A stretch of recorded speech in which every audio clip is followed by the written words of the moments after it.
Ce programme vous est présenté par la région Grand Est.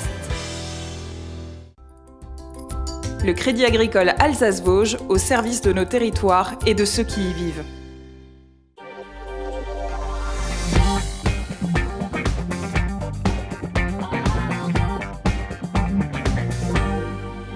Madame, monsieur, bonsoir. Bienvenue pour une heure d'actualité. C'est 100% Alsace, 100% régional et on va parler de création d'entreprises en Alsace. On recevra Christian Geismann, président du jury des Odyssées des entrepreneurs.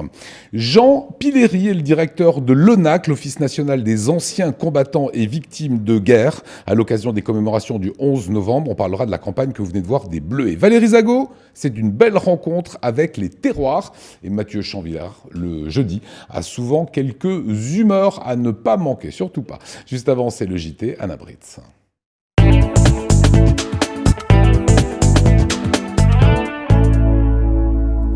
Bonsoir à tous, et dans l'actualité. Ce soir, le Forum mondial de la démocratie débute à Strasbourg. Avant le gros du programme, la semaine prochaine au Conseil de l'Europe, sur le thème l'égalité femmes-hommes, une première exposition est à découvrir à l'Aubette. On vous emmènera ensuite découvrir les allées de Start, la foire européenne d'art contemporain de Strasbourg. Elle ouvre ses portes demain et accueille cette année le musée Picasso de Barcelone. Et puis des avions de chasse sur l'autoroute, c'est l'insolite du jour. Mais pour commencer, politique. La collectivité européenne d'Alsace refait parler d'elle. En séance plénière de l'Assemblée régionale à Metz aujourd'hui, certains élus ont fait part de leurs inquiétudes sur un risque de démantèlement de la région ou d'inégalité entre les territoires. Jean Rotner, le président du Grand Est, s'est voulu rassurant en relativisant les changements. C'est une fusion des deux départements à droit constant et je pense que dans tout le texte tel qu'il est rédigé, c'est la possibilité aujourd'hui donnée par l'État et pas par la région à cette nouvelle collectivité alsacienne de s'exprimer parfois sur des éléments de politique publique renouvelés, revus, revisités. C'est un peu une version bêta du droit à la différenciation que souhaite le président de la République. Et au même moment à Paris, le président du Sénat, Gérard Larcher, rencontrait la presse régionale à 6 jours du Congrès des maires qui se tiendra à Paris. Il a rappelé l'importance qu'il accorde au territoire. Il s'est également exprimé sur la collectivité européenne d'Alsace qu'il juge être en bon accord. On l'écoute au micro de Nora Bouriois. L'accord qui a été l'accord entre la région, les deux départements et les forces politiques me semble les bases d'un bon accord. Qui s'inscrit dans la loi actuelle. Vous voyez comme quoi on peut faire de la différenciation sans porter atteinte à l'unité de la République, sans porter atteinte à l'exercice de la loi sur la nouvelle organisation territoriale de la République. Il faudra bien sûr que, notamment l'État, tienne parole. Pour rien vous cacher, j'ai fait un point hier matin avec la ministre sur le dossier alsacien. Nous serons très attentifs à ce que disent à la fois nos amis sénateurs d'Alsace, mais aussi nos amis sénateurs du Grand Est. Parce que si on veut que le Grand Est puisse vivre du mieux possible, en reconnaissant le désir d'Alsace et en faisant peut-être une chance dynamique pour l'ensemble de la région, il faut qu'on le réussisse. Voilà pourquoi notre rôle, c'est aussi d'écouter l'ensemble des acteurs de cette région et bien sûr les acteurs de l'Alsace. Je l'avais dit à Colmar en inaugurant la foire au début de l'été. Et dans le reste de l'actualité, attention, convoi exceptionnel. Si vous devez emprunter l'A35 ce soir, direction Ensheim, vous croiserez peut-être 2 avions de chasse. Et oui, ce n'est pas banal, mais c'est tout à fait normal. Ces 2 avions de chasse, un Jaguar et un Mirage 3, vont quitter la base aérienne de Drakenbrunn d'ici quelques instants pour l'aéroport d'Ensheim.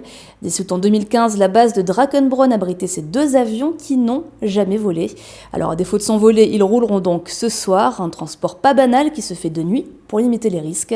Ils devraient ensuite être restaurés avec l'aide de l'association Les Ailes du Rhin, puis exposés pour le grand public. L'idée, c'est de préserver le patrimoine, parce que c'est des avions qui appartiennent déjà à l'histoire de l'aéronautique, à l'histoire de la chasse française, de l'armée de l'air française. Donc c'est dommage de les laisser partir à la casse, qu'ils soient coupés en petits morceaux. Et puis c'est aussi l'idée de retracer à travers ces avions l'histoire de l'Alsace, à travers des aéroports comme celui d'Ensheim, qui ont été à la fois civils, à la fois militaires, à la fois les deux à certaines périodes de l'histoire. Et direction Kaysersberg à présent, c'est la première commune du Haut-Rhin à signer une convention sécurité-tourisme. Des bornes et la vidéosurveillance seront notamment installées pour un coût de 400 000 €, dont 40% payés par l'État. Eguisheim, Ribeauvillé et Rigvir feront bientôt de même. Chaque année, environ 700 000 personnes viennent visiter Kaysersberg Vignoble. On écoute son maire au micro de Camille Roland. L'État nous demande effectivement d'être très vigilants par rapport aux différentes manifestations. Nous avons effectivement cette affluence de tourisme annuel et tout au long de l'année. Bien sûr, il y a des pics comme le marché de Noël, comme les préludes de Noël. Et par cela, nous avons souhaité passer cette convention, qui sera d'ailleurs suivie par d'autres communes d'Alsace sur le vignoble. Et nous allons justement mettre en place ce qu'il faut pour garantir un maximum de sécurité. Nous placerons des bornes enterrées, nous fermerons le périmètre lorsqu'il y aura une affluence de tourisme pour garantir la piétonisation. Nous avons aussi un périmètre de sécurité qui englobe l'extérieur, qui en cas d'intervention permettrait d'avoir une zone de travail qui nous permettrait de pouvoir garantir la sécurité. Et puis on reste à Kaysersberg avec un nouveau titre prestigieux pour le restaurant déjà doublement étoilé du Chambard. Une place parmi les grandes tables du monde. Camille Roland. Bravo.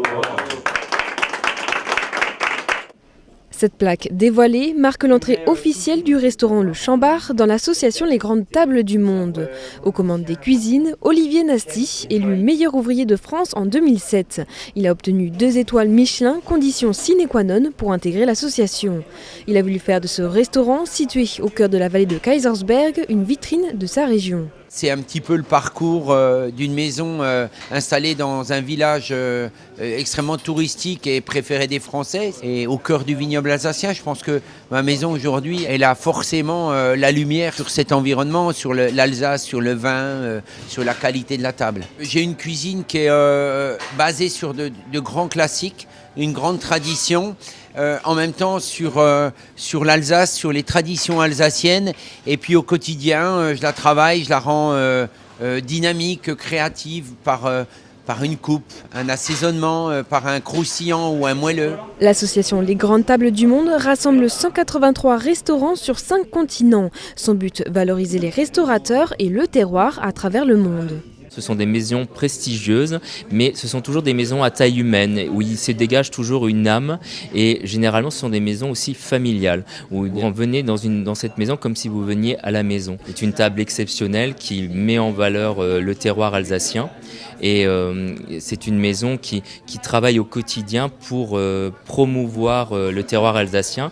Et en ce sens-là, avait entièrement sa place au sein de l'association des Grandes Tables du Monde. Après l'Auberge de Lille, la Fourchette des Ducs et la Villa René Lalique, l'intégration de cette 4e maison confirme le rayonnement de la cuisine alsacienne dans le monde. Et dans l'actualité de l'Eurométropole de Strasbourg, 2 idées sorties pour ce week-end. La première est organisée dans le cadre des OFF du Forum mondial de la démocratie qui s'apprête à débuter. Inaugurée hier soir, cette exposition met en avant des femmes journalistes dans le monde. Et puis la foire européenne d'art contemporain Start débute demain matin. On vous propose une visite en avant-première. Cécile Motz.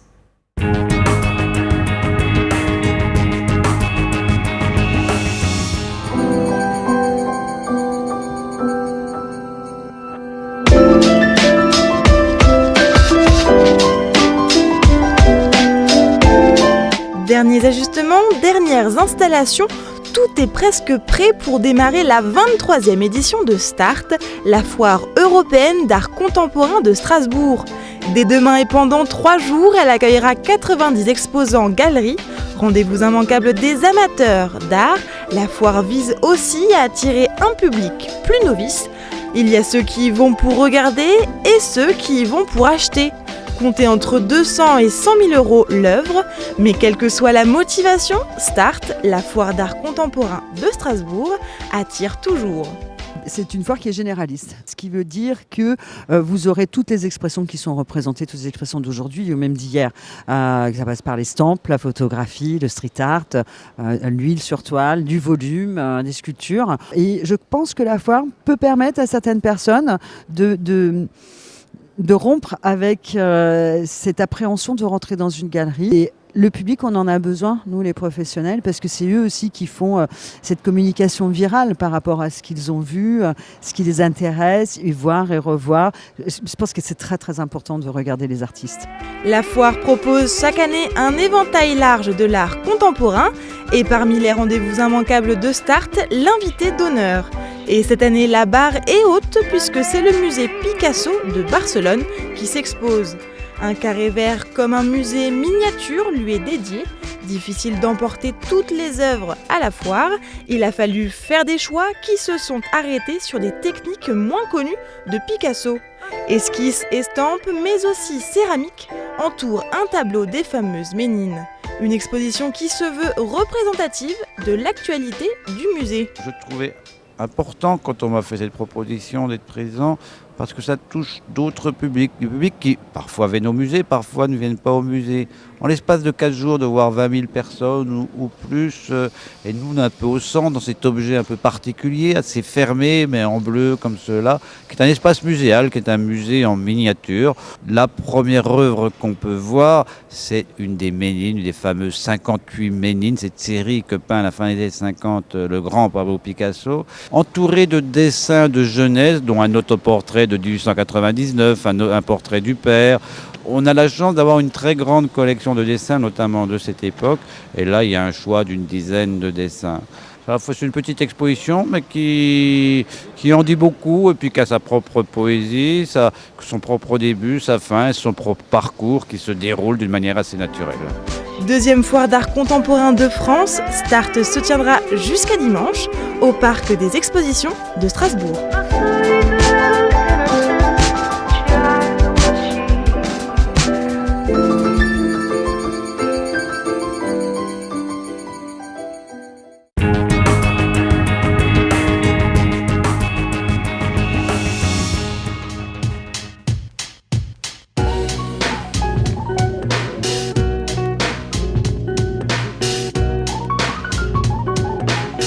Pilules contraceptives, serviettes hygiéniques, téléphone portable, autant d'objets du quotidien exposés à l'aubette. Mais à travers eux, c'est l'histoire de journalistes que le visiteur découvre. Des femmes journalistes victimes de pression, harcèlement, violence, pour avoir traité de sujets liés aux droits des femmes. Une exposition organisée par Reporters sans frontières dans le cadre du Forum de la démocratie. Ce ne sont pas tant seulement les femmes journalistes que tous les journalistes, hommes ou femmes, qui traitent de ces sujets. La cause des femmes, si je puis dire, c'est l'un des sujets qui, dans de nombreux pays du monde, peut vous exposer à des violations de vos droits si vous les évoquez à travers vos enquêtes ou vos reportages. Donc ce sujet-là nous a-t-il semblé extrêmement pertinent, précisément au regard du thème cette année du Forum mondial de la démocratie. Les journalistes Anne-Claire Coudray ou encore Daphné Burki prêtent leur voix à leurs homologues iraniennes, russes ou ougandaises, harcelées, menacées ou battues pour avoir exercé leur métier. Cette année, le Forum rend hommage à la journaliste maltaise Daphne Caruana Galizia, assassinée le 16 octobre 2017. Daphne Caruana Galizia, c'est une grande journaliste maltaise, une grande journaliste d'investigation qui a été assassinée parce qu'elle enquêtait sur l'évasion fiscale, parce qu'elle enquêtait sur la corruption. Faire en sorte que les coupables et les responsables de l'assassinat de Daphne Caruana Galizia soient condamnés, c'est un enjeu essentiel. Des propos sur la liberté de la presse qui ont rencontré un fort écho pendant la soirée d'inauguration du forum. On a vécu pas mal de drames ces derniers temps au sujet de la presse et du dessin de presse, donc forcément ça nous parle. Ne rien faire, ça serait dire que les méchants ont gagné. Et faire quelque chose qui soit le plus parlant possible. La faux ciseau se représente, le symbole des ciseaux, c'est la censure. C'est donc la censure qui a tué cette journaliste. Jusqu'au 21 novembre, de nombreuses manifestations seront à découvrir au Forum Off. Expositions, concerts ou encore tables rondes permettront de débattre du sujet femmes, hommes, même combat. Le forum dit IN débutera lui le 19 novembre au Conseil de l'Europe avec des invités comme Marlène Schiappa, la secrétaire d'État chargée de l'égalité entre les femmes et les hommes.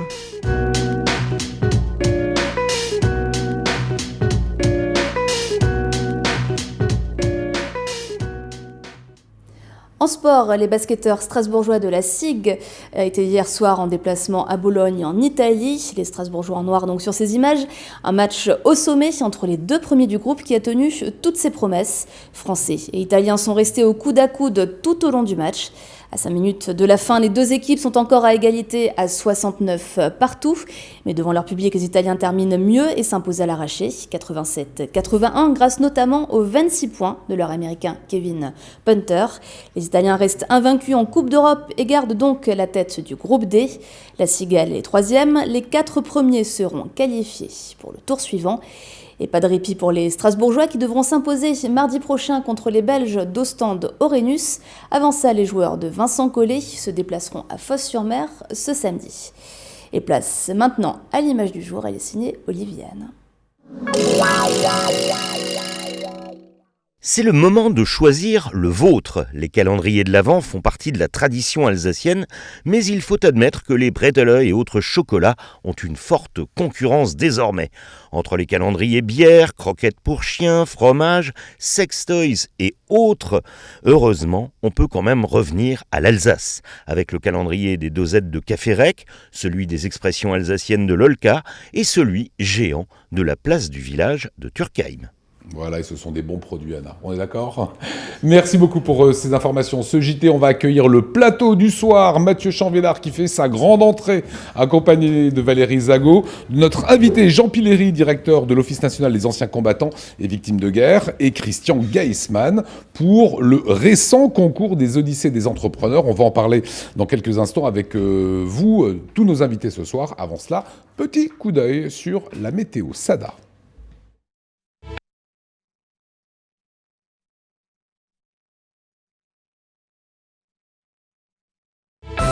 Les artisans du son à Mulhouse, le spécialiste du matériel hi-fi et vidéo en Alsace depuis 40 ans, vous présente la météo.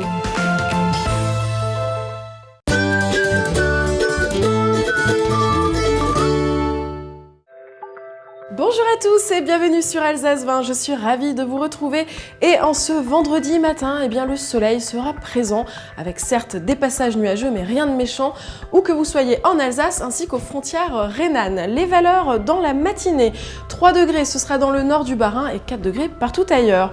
On passe à votre après-midi, eh bien soleil et nuages et les valeurs, regardez, ce sera encore plutôt agréable, 10 degrés si vous êtes de Wissembourg à Strasbourg en passant par Kiel ou encore Mannheim, 9 degrés ce sera à Sarreguemines ainsi qu'à Colmar et 8 degrés si vous êtes dans le Sundgau ou à Fribourg. On passe à votre journée de samedi, et bien le soleil cette fois-ci sera bien généreux et les valeurs iront jusqu'à 11 degrés notamment dans le Bas-Rhin. En ce vendredi, nous célébrons les Marguerites, bonne fête à toutes, le soleil se lèvera à 7h38 pour nous dire au revoir à 16h48. Excellent moment à tous sur Alsace 20 et j'ai le plaisir de vous retrouver dès demain.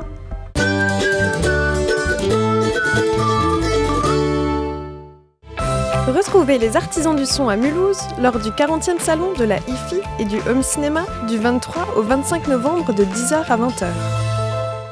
Et l'invité de la rédaction ce soir est Jean Pilleri. Comment allez-vous, monsieur Pilleri ? Très bien. Soyez le bienvenu. Ce monsieur a longtemps été un aviateur. Pendant combien de temps aviateur ? 22 ans. 22 années, vous pilotiez quoi ? Je ne pilotais pas, j'étais mécanicien. Mécanicien, avant de devenir le directeur de l'ONAC, qui est l'Office national des anciens combattants et victimes de guerre. C'est ce qui nous intéresse ce soir, une sorte de retour sur les commémorations du 11 novembre. L'ONAC, quand on fait un tour d'horizon auprès de la jeune génération, ça ne parle pas tellement. Oui, effectivement, à ma grande déception. L'ONAC, c'est l'Office national des anciens combattants et victimes de guerre. Donc c'est un établissement public, ce n'est pas une association. On est souvent pris pour une association. Donc c'est un organisme paritaire, donc avec une direction générale. Mais c'est quoi ? C'est les anciens combattants de la Première et de la Deuxième Guerre mondiale ? Non, c'est les anciens combattants. Entre guillemets, ancien, c'est un mot un peu qui n'est pas adapté à la nouvelle génération d'OPEX, qui sont les opérations extérieures. Ce sont tous les conflits du XXe siècle. Alors, voilà. Très étonnant, vous nous disiez il y a quelques minutes hors antenne que les malgré nous peuvent faire partie de l'ONAC, les harkis de la guerre d'Algérie peuvent faire partie de l'ONAC, mais c'est une case à part. Non, c'est pas une case à part, ce sont des ressortissants de l'ONAC. C'est-à-dire qu'il y a une petite nuance entre ce qu'on appelle anciens combattants et, par exemple, des réfractaires qui sont des ressortissants de l'ONAC, mais ce ne sont pas des anciens combattants. Les Malgré-nous étaient des réfractaires à l'Allemagne, mais étaient surtout malgré eux, quoi.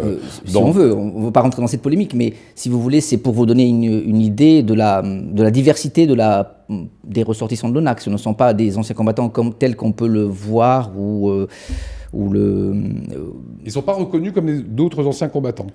Si, ce sont des ressortissants de l'ONAC, voilà. Mais les anciens combattants, ce sont les combattants qui ont une carte du combattant et donc qui, à ce titre, bénéficient d'avantages que n'ont pas forcément tous les ressortissants de l'ONAC.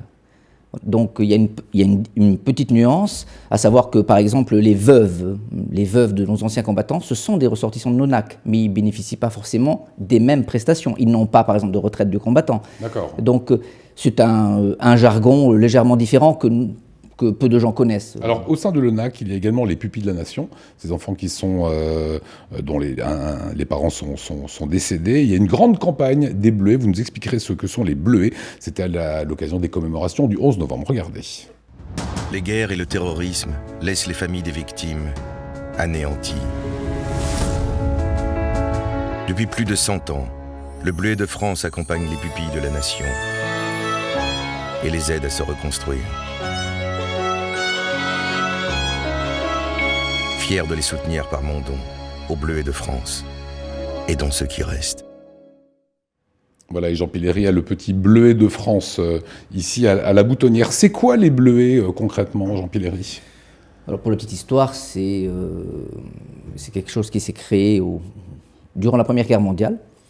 Deux infirmières émues un petit peu par la souffrance de nos anciens combattants ont décidé de créer des ateliers afin que les blessés puissent fabriquer des fleurs en tissu, leur permettant un petit peu d'oublier leur souffrance et en même temps leur permettant de récolter des fonds. Un petit peu de fonds.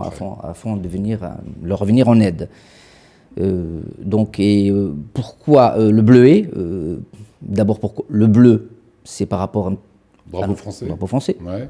Par rapport aux couleurs de l'uniforme qu'avaient à l'époque nos jeunes soldats, les bleus. Ils étaient bleus au début, mais plus à la fin. Et ce jargon est un petit peu resté parce que bleu veut dire jeune soldat, entre guillemets. Et bleuet aussi, pourquoi ? Parce que c'est l'une des rares fleurs qui poussent sur les champs de bataille, avec le coquelicot que nos amis anglais portent.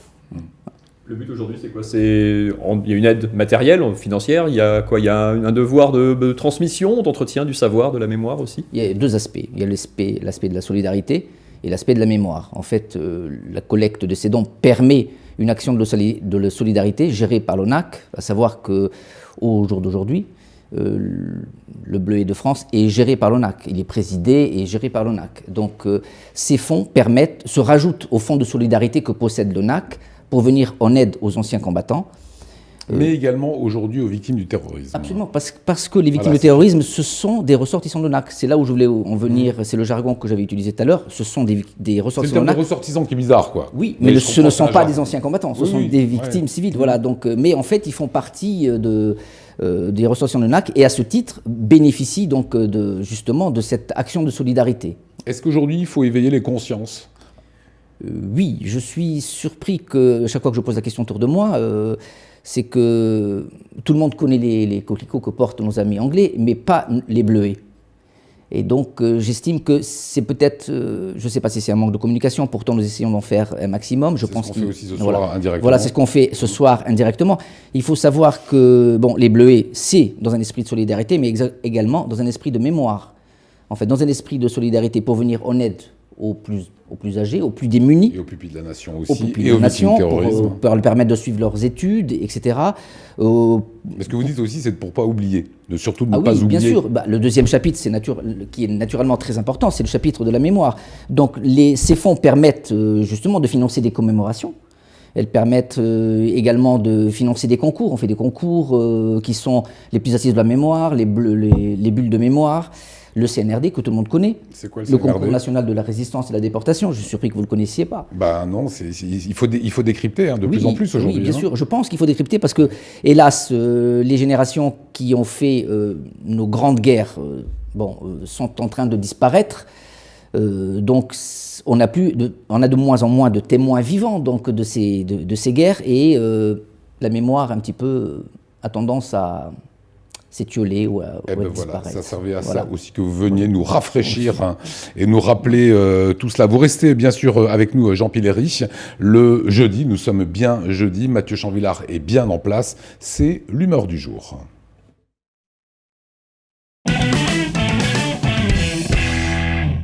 L'hiver arrive, vous l'avez constaté, hein, c'est fini, ça y est, la douceur, 20 degrés le vendredi après-midi, c'est terminé, et quand il commence à faire froid, qu'est-ce qu'on fait ? Eh ben on met son gilet jaune de préférence maintenant. C'est plus fout à cagoule, hein, Lionel, comme à l'époque de votre jeunesse. Non, c'est mets ton gilet. C'est un peu le gilet jaune, c'est un peu ce truc moche hein, qu'on planquait dans sa bagnole, dont on avait un petit peu honte et on n'en a jamais vu autant que depuis quelques jours, depuis 10 ans en fait, hein, depuis son lancement en 2008 par Karl Lagerfeld. Souvenez-vous, c'est lui qui portait ça. Et ouais, ça lui allait comme un gant. 10 ans qu'on traîne ça et qu'on le cache hein, dans nos coffres, dans nos vides poches. Mais c'est la revanche du gilet jaune maintenant. Il est arboré fièrement devant le pare-brise de certains. Et on va même en faire des défilés, hein, pas des défilés de mode, mais des défilés, ça sera samedi dans toute la France. De toute façon, la France est le pays de la hype, de la sape, de la fringue, on est au top de la dégaine, parce que ici, même quand on manifeste, il faut qu'il y ait un vêtement symbolique. Le bonnet phrygien, évidemment, de la Révolution française, les bonnets rouges bretons déjà, hein, sous Louis XIV, et puis sous François Hollande. Louis XIV, François Hollande dans la même phrase, ça fait bizarre. Mais pourtant, c'est vrai. Et donc, le gilet jaune en 2018. Alors, c'est un petit peu flou, ce mouvement, encore pour l'instant. Hein. C'est né sur Internet, c'est difficile à cerner, qui sont les gens qui vont manifester. Il y a une chose qui est sûre, c'est qu'il ne faut pas douter de leur motivation et de leur jusqu'au-boutisme. Hein, parce que quand on est prêt à sortir avec un gilet jaune sur le dos, c'est vraiment qu'on est surmotivé, qu'on est à bout et qu'on n'a vraiment plus rien à perdre.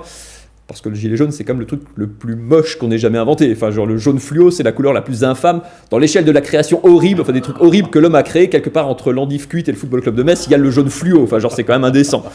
Et puis, on peut pas sérieusement, je sais pas comment ça va tourner samedi, mais on peut pas rentrer dans l'histoire avec un gilet jaune sur le dos. Genre, prenez le bonnet phrygien, c'était quelque chose. Regardez le tableau de Delacroix, bon bah voilà, la liberté avec son bonnet phrygien, ça a de la gueule. Voilà, ça, là, on peut me mettre ça au Louvre. Le même avec des gilets jaunes, honnêtement, je trouve que ça le fait vraiment pas. Hein. Non, genre, on peut pas rentrer ni au Louvre ni dans l'histoire avec ça sur le dos. Non, c'est pas possible. Alors ces manifs de samedi, c'est un peu confus, hein. C'est un peu fourre-tout. Au début, c'est le prix de l'essence, et puis les taxes, le ras-le-bol fiscal, Emmanuel Macron, tout ça. Bon, il y a déjà deux problèmes, moi, que je vois majeurs dans cette mobilisation. Le premier, c'est l'orthographe, hein, qui lui est en grève, clairement, quand vous voyez les posts, ce sujet, c'est une catastrophe sur Facebook et ailleurs. Le deuxième, c'est la récupération politique. Et là, il y a un phénomène absolument grandiose quand même, puisqu'il y aura des manifestants, et ils sont soutenus par les gens du Rassemblement National, de Debout la France, de la France Insoumise, des Républicains. Laurent Wauquiez sera sur place, et même à gauche, hein, donc la France Insoumise, le Parti Socialiste. Si le Parti Socialiste, vous vous souvenez, si avant, enfin bon, bref, eux aussi appellent à soutenir et même à être présents aux côtés des manifestants. Ils seront tous là, c'est une unanimité rarement vue, alors qu'aucun d'entre eux n'est à l'origine de cette manifestation. C'est grandiose, ça fait un peu penser à la Coupe du Monde de football, hein, quand aucun homme politique n'était évidemment sur le terrain pour marquer des buts, mais ils veulent tous être sur la photo avec le trophée et Kylian Mbappé. Alors, moi je ne vais pas donner de mauvaises idées, mais ça me paraît quand même un peu curieux. Je ne serais pas très rassuré en tant qu'élu. Genre, ces gens-là ne sont pas contents. Si les élus se pointent sur leur manif et qu'ils ont en plus, vous avez un élu sous la main, un bidon d'essence dans l'autre, une étincelle, c'est vite parti. Moi, je trouve très confiance ces élus qui vont aller vers les manifestants de leur plein gré. Moi, je serais aussi rassuré, je sais pas, qu'un mouton qui se pointe avec une bouteille de rosé à un méchoui en pensant que ça va bien se passer. Je ne serais pas très rassuré. Alors, vous allez me dire, faut pas rigoler avec ça, l'immolation, tout ça, le feu, c'est dangereux, c'est pas drôle. Ouais, si parfois on peut rigoler de l'immolation quand même, comme dans ce fabuleux fait divers que vous avez peut-être vu, c'était mardi, un homme qui tente de s'immoler dans un TGV en s'aspergeant de rosé. Alors c'était un échec évidemment, hein. L'individu qu'on va appeler terroriste pour lui faire plaisir, hein. Non, évidemment ça n'a tué personne, hein. Il y a juste une personne qui a failli s'étrangler, elle a failli mourir de rire, fatalement. Autant les sandwichs SNCF ont fait eux beaucoup de victimes, ça c'est vrai, mais le rosé vendu au wagon-restaurant, lui jamais, que des ulcères à l'estomac. On va quand même en garder un petit peu pour samedi, hein. On le mettra dans le réservoir de la voiture, ça peut toujours servir en cas de pénurie. Voilà, Mathieu Chanvillard, gilet jaune, vous irez manifester, Jean Pilleri? Non, je pense pas. Christian Gaïsman? Surtout pas. Non, surtout pas. Valérie Zago, je vous demande pas. Pourquoi? Non, pour le rosé. Pour le rosé. Il sera justement question dans quelques minutes de terroir. Exactement. C'est de quel terroir dont nous... Zincofflet. Ouh, c'est beau ça. Oui. C'est bon? Ah, c'est bon. C'est bon. Et Christian Gaïsman, président du jury des Odyssées des entrepreneurs. On en parle, c'est de la création d'entreprise, c'est juste après ça.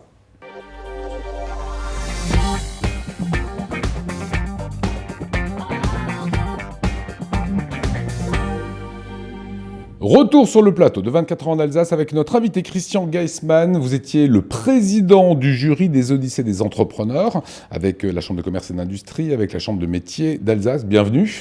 Et avec l'Ordre des experts comptables aussi. Exactement, très important dans le binôme entrepreneur et expert comptable. On va donc parler de création aussi d'entreprises en Alsace, parce que c'était le cas. Avant qu'on voit quelques images, est-ce que c'est compliqué de monter sa boîte ? Si on est accompagné, non. C'est pour ça qu'on se retrouve, les deux consulaires et les experts comptables, à partir du moment où on est accompagné, on a beaucoup de chances de réussir. Ce qui est compliqué, c'est de se lancer sans savoir où on va. Mais c'est bien, franchement. Voilà, être bien accompagné, c'est pouvoir poser les bonnes questions aux bonnes personnes. Oui, et puis surtout être certain que le projet puisse pérenniser dans le temps. Et on voit bien qu'aujourd'hui, 9 entreprises sur 10 accompagnées pérennisent. Alors, vous avez lancé un concept qui marche plutôt bien. J'y étais, donc j'ai vu exactement comment ça se passait. Odyssée des entrepreneurs, vous innovez en entendant une douzaine de candidats et ils vont pitcher. Expliquez-nous le principe. Alors déjà, totalement à la base, puisque là, c'était la 12e édition. À la base, nous aussi, nos équipes sont innovantes. Dans le temps, il y avait du jury, c'était un peu moins actif. On parlait du concours. Hein. Voilà, exactement. Et depuis sa 3e édition, on demande effectivement nos chefs d'entreprise, aux futurs chefs d'entreprise, c'est un peu un challenge de présenter leur projet en 3 minutes. Parce qu'on estime qu'en 3 minutes, tout chrono, est dit, chrono, vraiment, voilà. Au chrono, à 0, le micro se coupe. Et après, le jury en face, qui avant avait 2 jours pour voir les candidats, là, pareil, le même challenge au niveau du jury, il a 2 minutes pour effectivement poser des questions, compléter. Alors bien sûr, les dossiers ont été vus au préalable par le jury, il y a quand même quelques éléments financiers, mais ils ont vraiment 2 minutes pour compléter. Et croyez-moi, aussi bien pour le jury que pour les personnes qui se présentent, c'est rapide. En gros, on joue sa vie sur 5 minutes. 3 minutes pour pitcher et 2 minutes derrière avec le jury dont vous faisiez partie qui pose des questions. Est-ce que votre business plan est bon, etc. Oui, ou alors qui sont beaucoup plus précises. Voilà, vous avez pensé quel est votre créneau de développement, pourquoi vous avez choisi cette voie-là, comment vous allez évoluer, etc.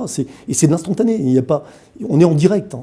Et ça donne aussi, par rapport au public qui était là, pratiquement 250 personnes dans la salle du Préau à Oberasbergen, ça donne un côté dynamique aussi. Puis le public participe vraiment à ce moment des créateurs. Alors avec des profils très différents, on va découvrir Natacha Biber. Elle est diplômée d'un Master 2 en langues étrangères appliquées. Et donc elle arrive sur scène et là elle dit « Je veux être bouchère ». Regardez.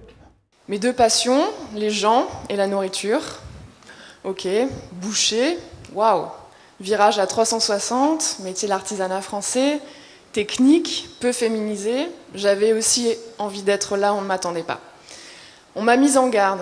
Attention, le sang, les odeurs, les horaires.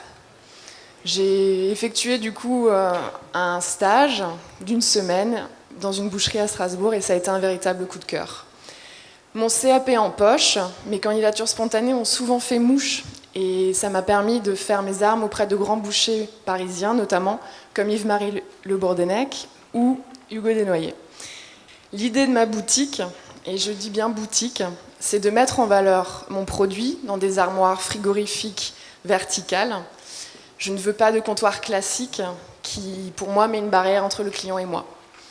L'idée, c'est d'avoir des bios qui sont au centre de mon activité. Je travaille côte à côte avec le client. Il peut apprécier la précision de mes gestes, la fraîcheur de mes produits. C'est un moment clé dans l'échange commercial. Je peux commenter ce que je suis en train de faire. Je peux répondre aux questions et échanger. En fait, c'est un véritable magasin de chaussures, mais à la place des souliers, il y a des côtes de bœuf. Voilà, c'est drôle, voilà. Il faut imaginer, elle est face à 250 personnes dans la salle. Donc c'est déjà impressionnant. Alors, c'est une belle leçon. Voilà, vous voyez ça avec d'autres membres du jury, très hétéroclites. Qu'est-ce qui vous séduit à ce moment-là ? C'est le côté déjà entrepreneuriat, déjà l'histoire. Elle se remet en question, elle retourne vers une passion à 34, 35 ans. Et après, le nom, la fille du boucher, la femme du boucher, ça passait différemment. L'idée d'un nouveau concept dans un monde aujourd'hui où être boucher, c'est pas génial. Et puis en fin de compte, vous la voyez comme boucher, fille du boucher. Et puis surtout une passion. On lui a posé des questions aussi un peu pièges. Aujourd'hui, avec tout ce qui se passe devant les boucheries, vous n'avez pas peur. Le sang déversé, etc. Voilà, exactement. Elle avait systématiquement, on n'a pas vu là les questions du jury, mais elle avait systématiquement une réponse qui montait ce côté entrepreneuriat. J'ai un rêve, je veux y arriver. Là, on est dans une catégorie où elle n'a pas encore créé. Donc on avait 2 catégories, une déjà créée, puis une porteur de projet. Voilà, qui sera dans les 6 mois, 8 mois. Elle aura sa boucherie. Elle aura sa boucherie. Donc je veux dire, le côté échange et puis le côté aussi réaction du porteur de projet. pour se vendre devant le jury comme ça. Alors, il faut incarner un peu son projet, il faut se vendre. Il y a aussi quoi, il y a les dimensions financières, il y a le côté marketing. Oui. Enfin, il y a tous ces aspects très pro, ils sont aussi pris en compte. Oui, il faut bien voir. Là, on voit vraiment la phase finale. Au départ, on reçoit des dossiers sur plusieurs mois. Nos collaborateurs, avec les experts comptables, trient les dossiers. Donc, bien sûr, on ne voit pas tous les dossiers. Et donc, il y a toujours ces critères, bien sûr, de réussite, de faisabilité. Et quand pas juste une belle idée avec un. Ah non, bien le présenter. Alors, bien sûr, la belle idée, mais ça suffit pas. Si l'idée n'est pas viable, elle n'est pas jouable. Et là, à un moment donné, on avait quand même 12 porteurs de projets ou 12 projets déjà établis. Même pour nous, c'est très difficile de faire un choix. Et après, c'est vrai, c'est le petit plus, l'idée un peu qui sort de l'ordinaire, qui a été primé. C'est vrai que on en a primé 5. Voilà, alors en fait, ils n'ont que 3 minutes, ça on l'a bien compris. Par contre, ils peuvent être 5, 10 sur une scène. Oui. On l'a juste mis en accéléré, ce que 3 minutes peuvent donner en 27 secondes. Regardez, on va les commenter, ces images ensemble. Là, ce sont des charpentiers. Alors, c'est très drôle, Christian Geisman, parce que leur petite entreprise marche tellement bien que chaque fois que vous voyez une planche qui est ramenée, ça correspond à l'embauche de quelqu'un. Ouais. Alors, c'est top. C'est 2016, la création des jeunes. Et là, vous avez toute l'équipe qui est sur la scène. Et comme vous le dites, c'était 9 collaborateurs, je crois, aujourd'hui. Alors, eux, c'est l'air du bois. Alors, qu'est-ce qu'ils viennent chercher? Puisque finalement, ça marche bien pour eux. C'est la reconnaissance? Ah oui, bien sûr, bon, c'est déjà se mettre en avant. C'est pour ça aussi qu'à l'époque, avec Jean-Luc Burger, il y a 12 ans, on a créé ces Odyssées. C'est aussi pour qu'on parle des entreprises, pas que lorsque ça va mal, mais pour aussi montrer ce que c'est. Puis on a aujourd'hui vraiment des entrepreneurs. Pour eux, c'est un challenge, puisqu'à un moment donné, quand on leur a posé la question, est-ce que vous avez répété? Oui, avec qui? Avec nos collaborateurs. Et combien de fois? Des dizaines de fois. Dans l'atelier. Donc ça génère aussi une synthèse. C'est à l'américaine, hein? Ah ouais, non, puis disons, bien sûr, en finalité, il y a des prix, mais il y a aussi la reconnaissance, il y a l'accompagnement, et pour eux, c'est un vrai challenge. Ça montre aussi que quand même savoir se vendre, que ce soit en public là ou comme dit en interne, enfin savoir communiquer vers l'extérieur, c'est quand même un vrai plus aujourd'hui. C'est presque un critère pour survivre. Oui, puis je ne sais pas si on le verra aujourd'hui. On a eu un des porteurs de projet. On a bien vu qu'au départ, impressionné devant les gens, au fur et à mesure, dès qu'il a commencé à parler de son projet, là, bonjour, oui, c'est très bloqué. Et dès qu'il a commencé à parler de son projet, c'était plus la même personne. Il vendait son projet, son savoir-faire, ce qu'il apportait à ses clients. Et je dis en fin de compte, ce soir, il a gagné un des prix. Mais je dis même si vous n'aviez pas gagné, vous avez gagné une chose, c'est un vrai plus de savoir présenter en quelques minutes votre entreprise. Il m'a dit oui, c'est mon premier cadeau. Allez, encore quelques images de ces garçons. Eux, ils sont des enfants de la télé, on pourrait dire. Fans absolus de l'émission télé Ninja Warriors. Ils sont fans absolus de parcours, ce qui est de sauter d'obstacles, de gouttières, de toits, etc.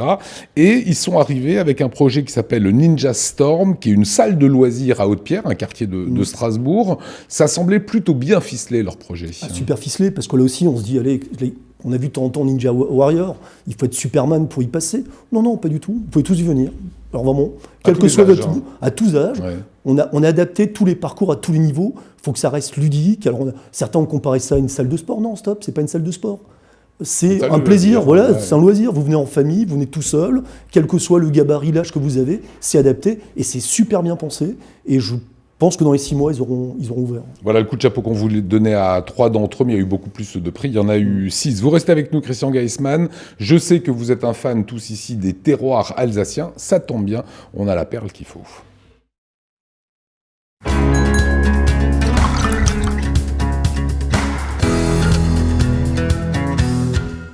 Au sommaire, Grand Cru Zinckhofflé, le domaine Agathe Bursin, un Anjou blanc remarquable et pour finir un petit objet très pratique. Donc, vous avez bien dit le domaine du Zinckhofflé. Non, pas le domaine, le Grand Cru. Oui, le Grand Cru du domaine du Zinckhofflé. Le Grand Cru Zinckhofflé. Exactement, c'est ce que je voulais dire. Ce n'est pas du domaine. Le domaine, ce sera Agathe Bursin, on en parlera après. D'accord. Et alors, ce Grand Cru?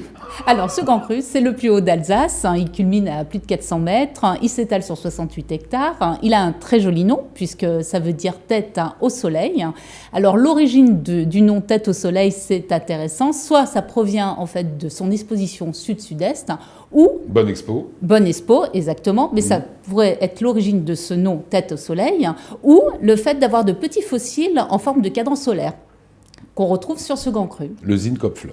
Le Zinckhofflé. Exactement. Grand Cru qui bénéficie d'un microclimat, on peut parler de ça? Il est protégé notamment des Vosges par le petit ballon et le grand ballon. La pluviométrie est réduite et les vents qui balayent quotidiennement la vallée permettent sont propices à la surmaturité, à la maturité des raisins. Voilà, autre particularité de ce vin, il faut expliquer, Christian Geismann est un très, très amateur. Hein. Oui, l'autre particularité de ce vin, c'est que effectivement, les sols sont chauds et caillouteux. Et du coup, la chaleur est emmagasinée la journée et restituée la nuit.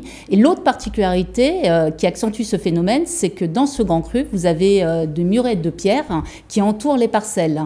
Et c'est, pour l'anecdote, ces pierres, pour certaines, proviennent d'anciennes bâtisses féodales. Ah oui, magnifique. Oui.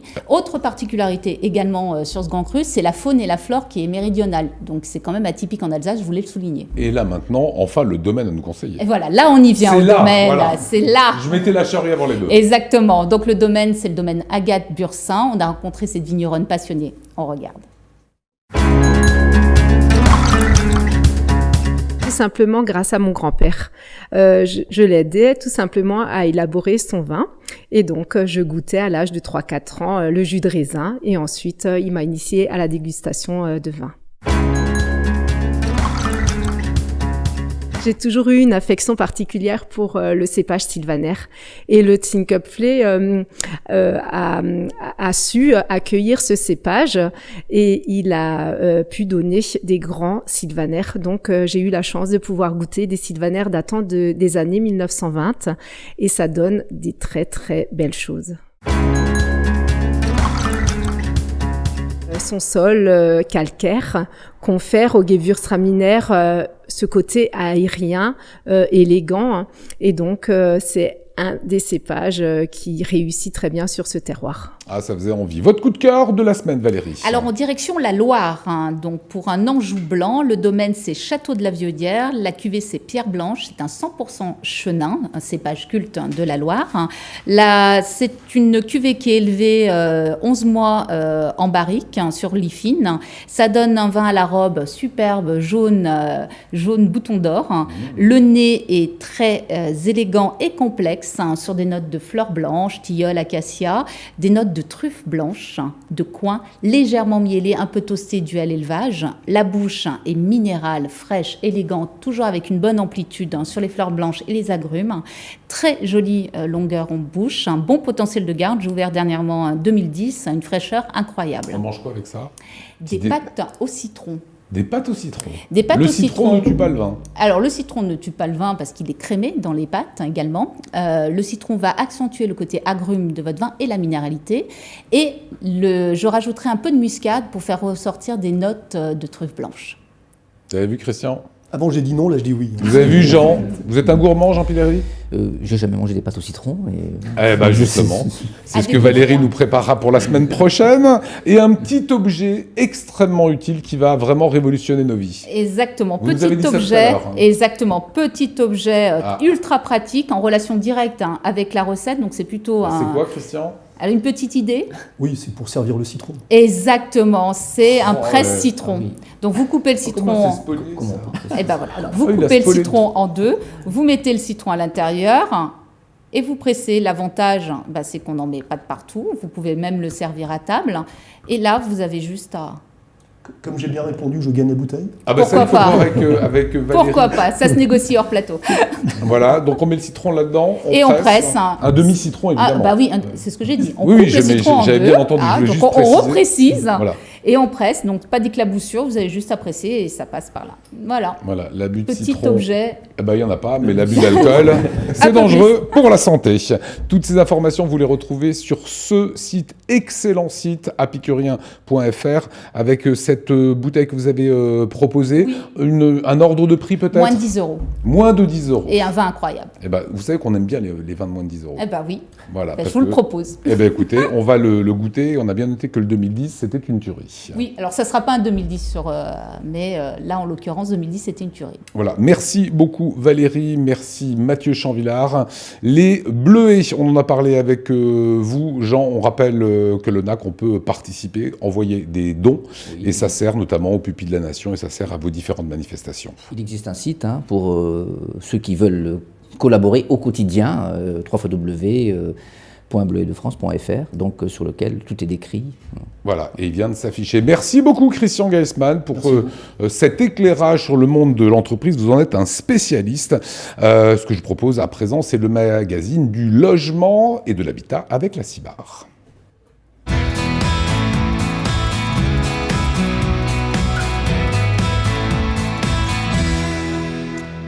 Et on parle aujourd'hui dans le magazine du logement et de l'habitat des offres résidentielles qui sont très diversifiées face à l'augmentation notamment des demandes de logements adaptés au vieillissement. Eh bien la Cibar a une parade, elle propose des résidences seniors. C'est à mi-chemin entre ce qu'on appelle un appartement traditionnel et un établissement médicalisé car il y a de nombreux services adaptés aux personnes de plus de 60 ans. Je vous laisse avec Fanny Kunz pour tout savoir et nous on se retrouve demain 19h.